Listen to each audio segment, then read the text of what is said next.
Hey guys, welcome back to the channel. So the UFC is absolutely stacked right now. We have a good, or at least a decent lineup of champions. Some letting us down a little bit, but most of them are really exciting champions, really exciting fighters. I was making this video the other day. If you haven't watched it, go ahead and watch it. It's on my channel. It's a great video if I do say so myself. Matchmaking the lightweight division. And it got me thinking that the lightweight division is kind of the most stacked it's been in a little while. Do you know what I'm trying to say?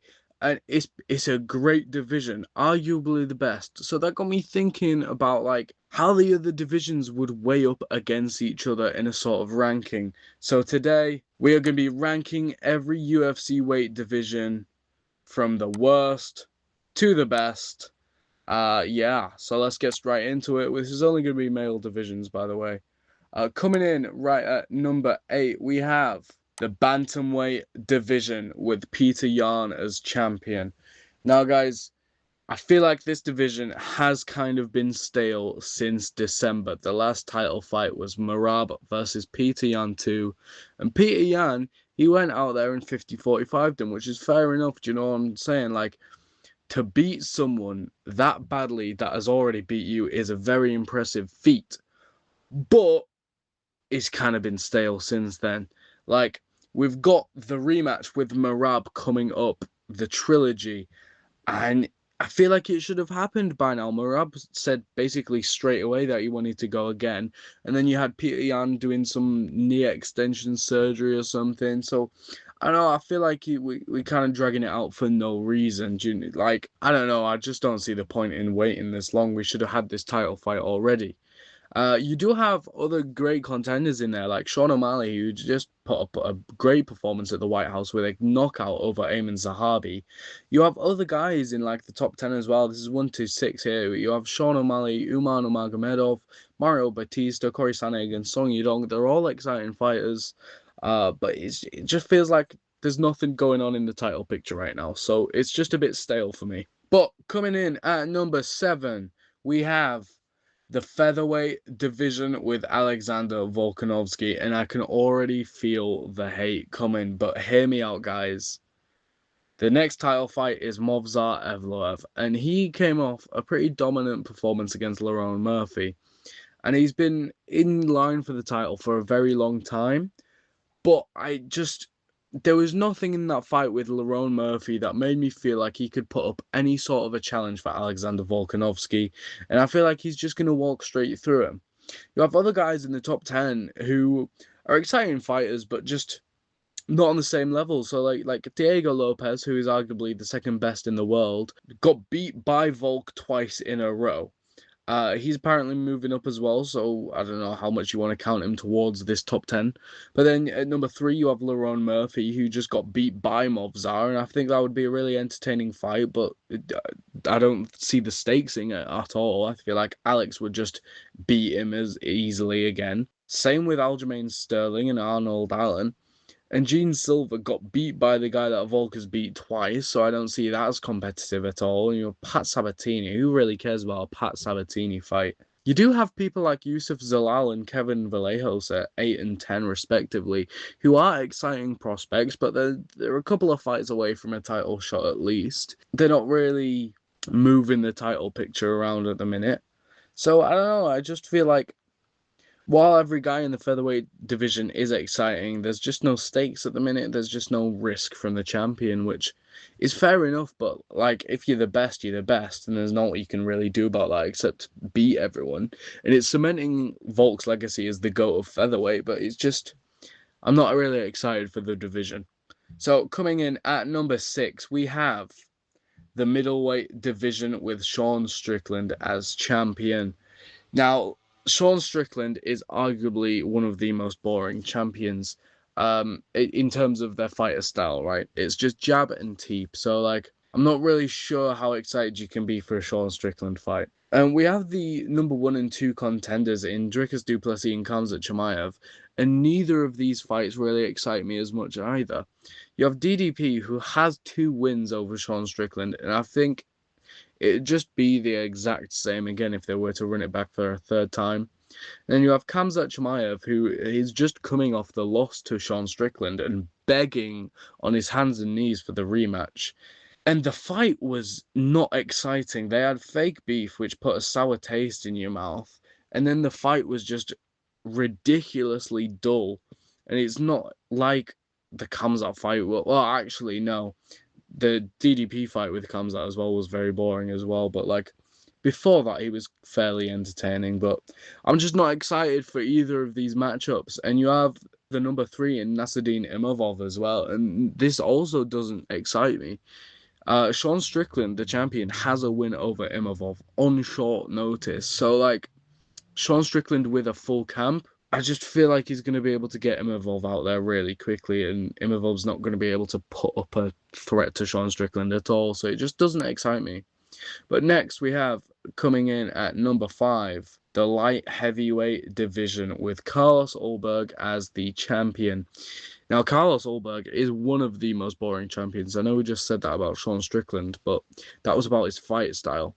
Where Carlos Ulberg has a decently exciting fight style, but as a person, he's just so boring. He is a complete nothing burger, and he provides nothing of like entertainment or excitement on a build-up, and it's kind of just you don't really care about a Carlos Ulberg fight.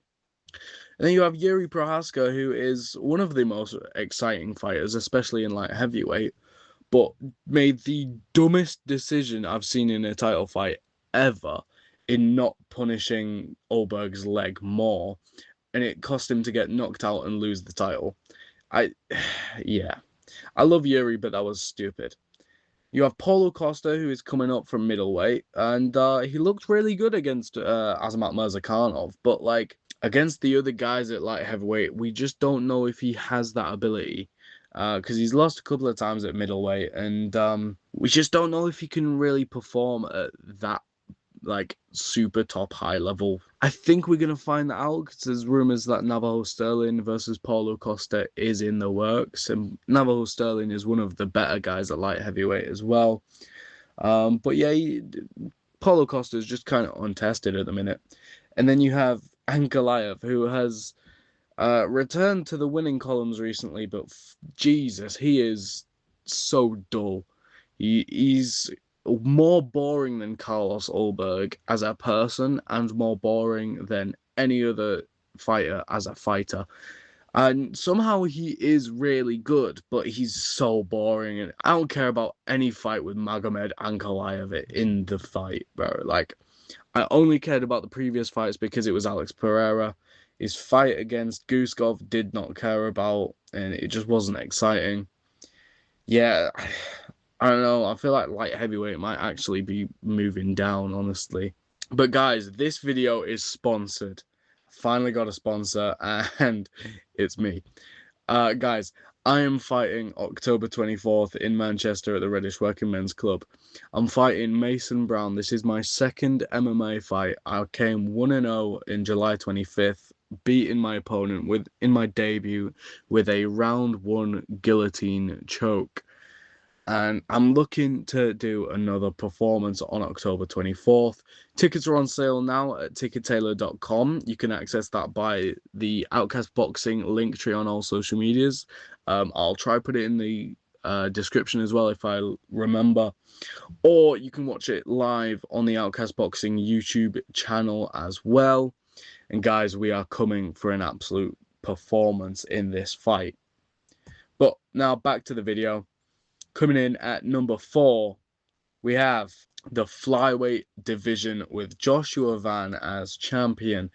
Now, this has suddenly become one of my more exciting divisions to watch since the title fight in December, where Joshua Van had a phenomenal title fight performance against Tatsuro Taira, beating him. He was, one of the better guys. And you have a really exciting rematch in the Pantoja rematch where we didn't actually really see what was going to happen with a fight between these two guys. So it really is best versus the best. And it is sort of like that old generation versus new generation as well. So potentially it's a passing of the torch moment. And If Joshua Van can beat Alexandre Pantoja, he's going to be champion for a very long time. This guy's, I think, 24 years old and he's already champion. Yeah, he's a super exciting fighter. I look forward to all of his fights. Same with Pantoja. He's a really great grappler and it's really like exciting to see his skill level as well. You have the other guys in the top 10 as well. Manel Kape, who is putting on some great performances. Brandon Royval, Tatsuro Taira, Lona Kavanagh, Kyoji Horiguchi, Brandon Moreno. I know I missed a few guys out there, but there's a lot of really exciting fighters in the top 10 of flyweight. And I look forward to almost all of the top 10 fights that are happening, especially recently. Coming in at number 3, though, we have the heavyweight division with Tom Aspinall as the champion. Now, we're going to go straight into it. The upcoming title fight between Tom Aspinall and Cyril Gane, the rematch with the undisputed and interim heavyweight championships on the line. This fight is suddenly like a really exciting fight. When you looked at the first fight, everyone thought Tom Aspinall was going to beat Cyril Gane really easily. But Cyril Gane was able to outstrike Tom Aspinall in that first round before, of course, it was stopped. But that has created a really big hype around this rematch. Similar with the Joshua Van and Pantoja fight, we don't really know what would have happened in the rest of the fight. And Cyril Gane is coming off a great KO against all-timer superstar Alex Pereira at the White House to regain his interim championship. And it's just made this title fight even bigger. And I'm really looking forward to it. And like I say, you have Alex Pereira in the heavyweight division as well, who is like arguably the face of the UFC. He is such a big superstar, and it's really exciting to see what his comeback is going to be. Hopefully it's against Josh Hokett as well. That's a really exciting matchup between those two guys. You have the rest of the top 10 as well. You have Volkov, who has an arguable win over Cyril Gane and should be in that title shot. You have Sergey Pavlovich, who has immense knockout power. You have Josh Hokett at number 6, who is arguably the most exciting fighter in the heavyweight division in terms of the build-up. You have Waldo Cortez Acosta, who's putting up some great performances as well. Volta Walker with a string of ridiculous submissions. Spivak, Curtis Blades, always in exciting fights. We were at a period in time where the heavyweight division was really, really stale. But now it's sort of become one of the more exciting divisions. Especially in that title picture, there's a lot to look forward to in the future. And coming in at number 2, the runner-up spot, we have the welterweight division with Islam Makhachev as the champion. And this is the big talk of the town this weekend. The title fight between Islam and Ian Garry is arguably one of the greatest shows of skill in MMA in the history of the sport, really. You have Ian Machado Garry, who is putting up a great win streak. Obviously lost to Shavkat, but he did retire him after that fight, and he's continued to win fights after that. He's one of the most skilled strikers on the planet. He's long, he's rangy, questionable but decent grappling. And then you have Islam Makhachev, who is the pound-for-pound number 1 in the world. He's the greatest fighter in the world right now. He has decent striking. He has ridiculous wrestling and grappling. And he's fighting to beat Anderson Silva's 16-fight streak with that 17th fight win. I think he's also fighting to beat the most title wins in a row as well. He put up some great defenses in the lightweight division and moved up and absolutely dominated the champion in JDM right there. And yeah, this title fight is really exciting. Sadly, the rest of the card is absolutely dead. It's atrocious, it's abysmal, but this title fight is really exciting. You have the other contenders in the welterweight division with Carlos Prates and Michael Morales as well, both of whom are ridiculous knockout artists with insane knockout power. You have Carlos Prates, who just seemingly has the touch of death, right? He's murking all of his opponents. And then you have Michael Morales, who is basically just weight bullying himself into the title picture. He's so big and strong. I think he was weighing at like 190 pounds the start of this week when he's supposed to weigh in at 170 as the backup fighter on Friday, which is insane to drain that much. It's ridiculous. I do see this guy moving up to middleweight very soon. But the three of these guys as the contenders, it's really exciting. It's a really solid top three below the champion. You can kind of see any of these guys beating Islam as well. Islam is the smaller fighter in all of these fights. So if they have decent takedown defense or can be competitive on the ground, similar to the Sean Strickland and Khamzat fight, you might see that start to be brought up. These guys would really just reign dominant over Islam. And you have the rest of the top 10 as well. We have solid guys. You have Jack Della Maddalena, who was just the champion recently. Obviously, just lost to Carlos Prates, but he's still one of the top guys. He's number 4 right now. You have Leon Edwards, Bilal Muhammad, Kamaru Usman if he chooses to move back down. All exciting fighters. Sean Brady as well, one of the better grapplers right now. That would be a really entertaining fight between him and Islam. But yeah, welterweight is absolutely stacked right now, and I'm really excited to see what this title shot has in store at the weekend. But this is the finale. Coming in at number 1, we have the lightweight division. Yeah, this all stemmed from a video about lightweight. Of course, lightweight is number 1. This division is absolutely stacked right now. Somehow, which I still don't believe, you have Justin Gaethje as the champion. And Justin Gaethje is always in an exciting fight. He has a performance bonus in almost all of his fights, which is absolutely insane. You have the number 2 contender in Arman Tsarukyan, who's been up in the top, 1 for years now. And is the most active non-fighting UFC fighter right now as well, with all his side quests. One of the biggest stars in the sport as well since doing all these. He's everywhere on social media.